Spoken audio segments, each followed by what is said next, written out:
Existen muchos tipos de queso, pero solo uno, el queso San Simón, ha protagonizado un show cooking exclusivo en la Alimentaria Experience de la feria alimentaria más importante de España, la de Barcelona. El respeto a la tradición y el mimo artesanal con el que se fabrica hacen del queso San Simón un producto de calidad, exquisito y sano.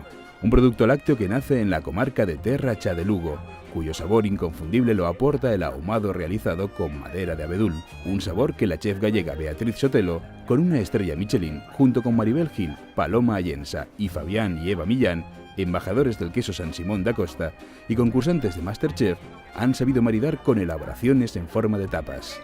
Esta mañana hemos estado realizando un show cooking en el cual, por mi parte, he realizado dos tapas. Una de ellas era un snack salado, en el que he querido darle el toque de ahumado del queso San Simón. Lo he mezclado con una almendra mezclada con miel, con toques también de ajo, pero muy poquito, para que no superara el sabor.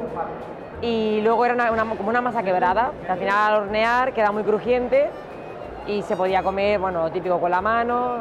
Yo creo que la gente quedaba muy contenta. Nos ha divertido mucho trabajar con este queso porque tiene muchísimas posibilidades.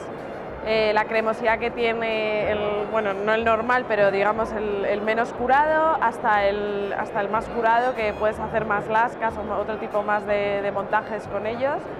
Y la verdad es que nos ha gustado bastante la experiencia, y con las tapas, que nos hemos divertido un montón y hemos podido innovar. Hemos estado aquí haciendo unas tapitas para el queso San Simón en el show cooking, en el S2, y ha sido una pasada. Yo pensaba que no vendría tanta gente como realmente ha venido, porque es que se ha llenado todo. Hemos hecho hasta una foto para luego acordarme de toda la gente que había, y han estado muy bien, porque lo llevamos todo muy bien preparado, unas tapas que, bueno, que tenían un puntito más, ¿no? Y que la verdad es que la gente lo ha sabido apreciar. Yo estoy contentísimo.